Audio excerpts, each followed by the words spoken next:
Hey guys, welcome back to another Flesh and Blood video.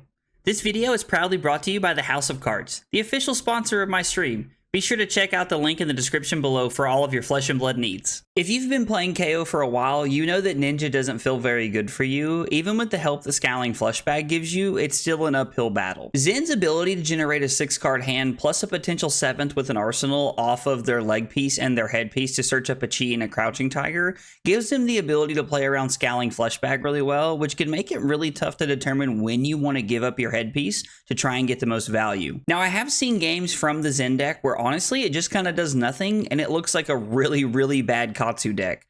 I think from the KO's perspective, if you're going to win this consistently, this is what you need to happen. Thanks for stopping by, guys. I hope you enjoy the match. We're playing against Zen and we are going second.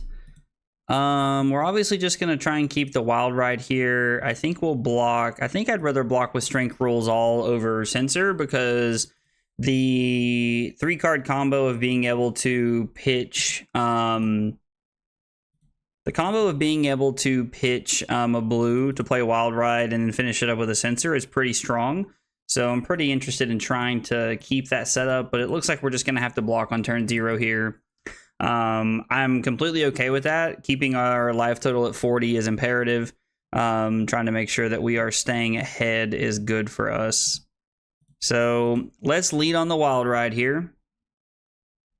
And we'll, hitting a Beast Within is pretty solid for us, because if we do hit into a blue, I was like, that gives us the ability to go claw into Bear Fangs, but that is okay.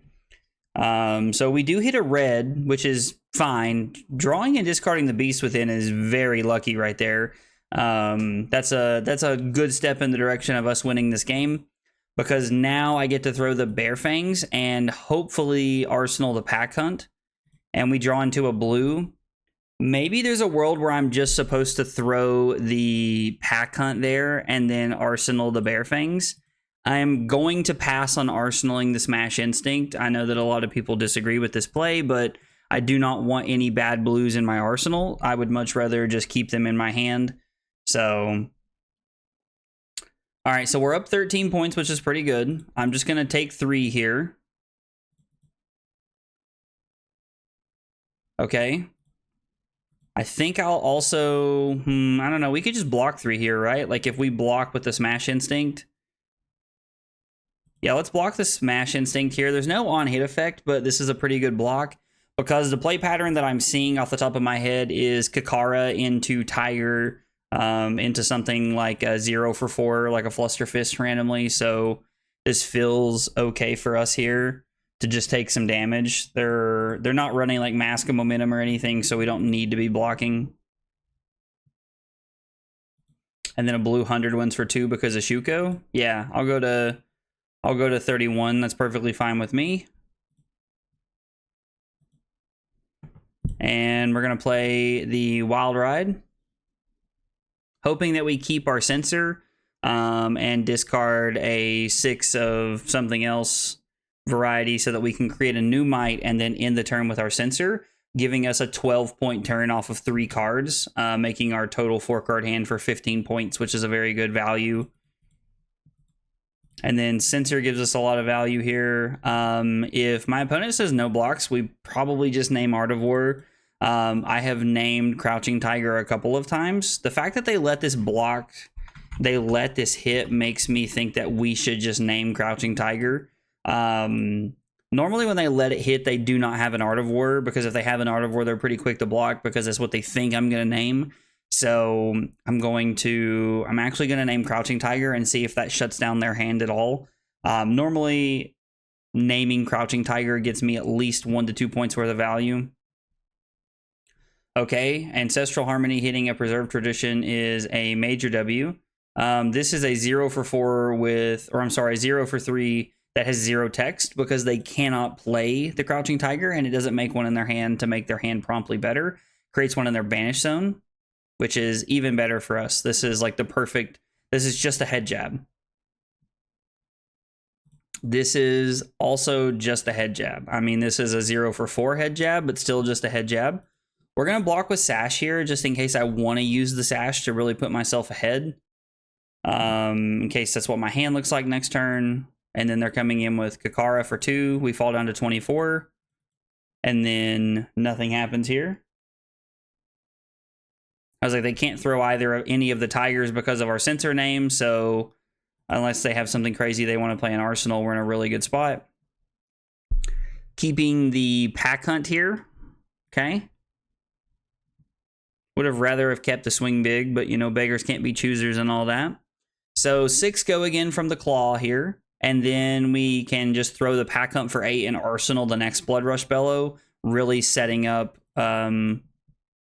just really setting up like a more aggressive hand here. Ooh, they're running Flick Flax into us. That's interesting. That's Flick Flag into me is interesting, and I don't know that it's correct, but we'll intimidate a card from them and come in for 66% of their life total right here.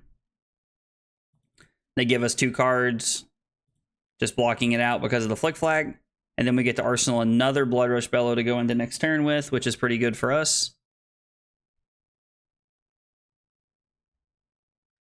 I kind of want to discard the agility.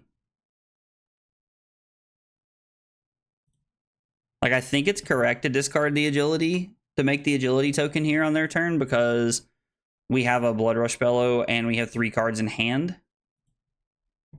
Now, if the Bloodrush was in hand, we probably wouldn't make this decision, but discarding the Command and Conquer is very good. We want to keep the Strength Rules All. And then we get to go Strength Rules All for 8. I'm sorry, for 9 because of the Might token, which has pretty good text here because if they have an attack in their arsenal, Strength Rules All does have a pretty decent text box when it's coming in for 9. They block with 12 pedal? Okay. I mean, they haven't made a chi, so I understand why they didn't block with their headpiece yet. That makes a lot of sense. They take 6. What do they have in their arsenal? Okay, they have the Tome, and then we get to go Claw for 5. And then we get to crack the Sash and then throw the Bear Fangs.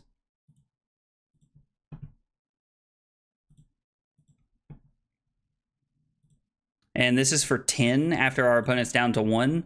And they just concede because they realize that there was absolutely nothing they could do right there. When you take a first look at this game looks very cherry-picked by me just to make myself look better on stream, but that's not why I picked this game. I picked this game because it actually provides a lot of good info about the KO versus Zen matchup, and we're going to break it down turn by turn and talk about each piece of information. On turn 0 of the game, my opponent decides to attack me trying to leak some damage, and they end up not pushing any damage through, and I was able to keep a red Wild Ride in my hand.